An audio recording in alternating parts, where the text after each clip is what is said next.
So to answer that question, there's no gainsaying about the fact that clarity of vision creates clarity of priorities.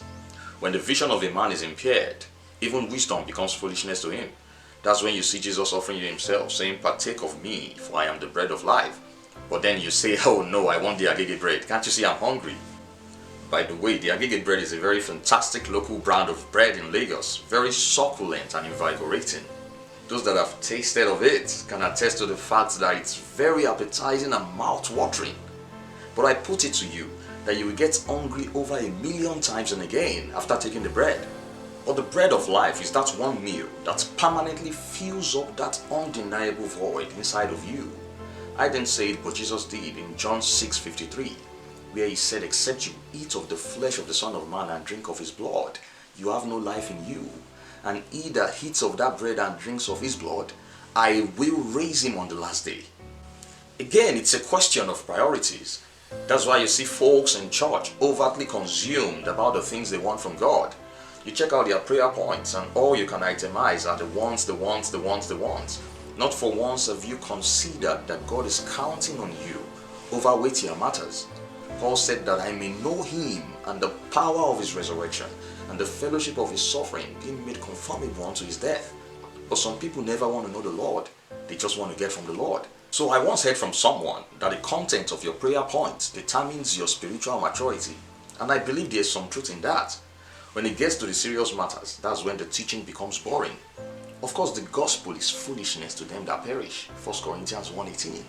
When Jesus said those words about partaking of his body, they murmured, they lost interest in him.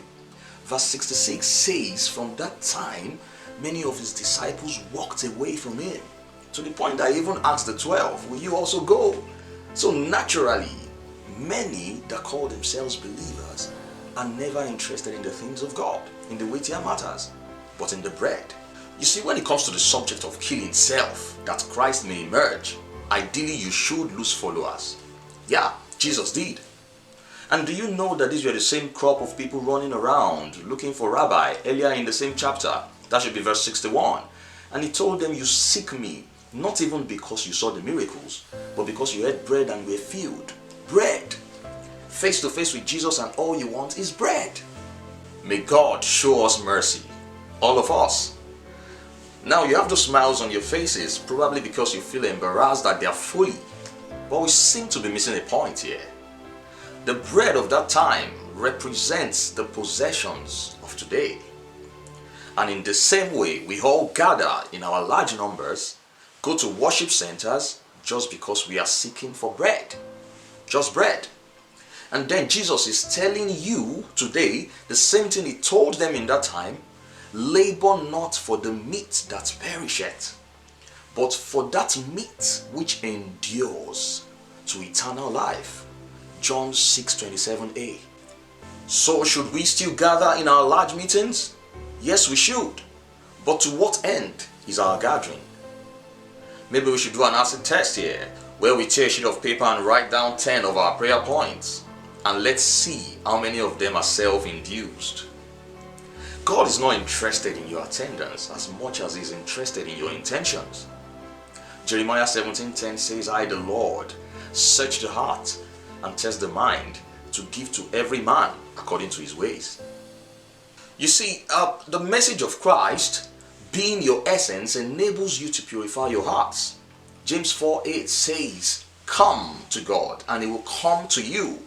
Wash your hands, purify your hearts, you double-minded. For your loyalty is divided between the world and God." Unfortunately, you cannot serve God and mammon. I hope I'm still answering your question, though it appears nobody is smiling again. So if you are rich in material things, I thank God for you. The blessings of God maketh rich and adds no sorrow to it. Romans 8:32. He who didn't spare his own son, but freely gave him up for us all, how shall he not with him freely give us all things? Material things inclusive. I know we like to hear scriptures like that. And of course, that's the truth. God will freely give us all things. However, Jesus said in Matthew 19:24 that it is easier for a camel to go through the eye of a needle than for a rich man to enter the kingdom of God. Be not deceived. God will never share his glory with anybody, not even you. Therefore, self must die for Christ to emerge.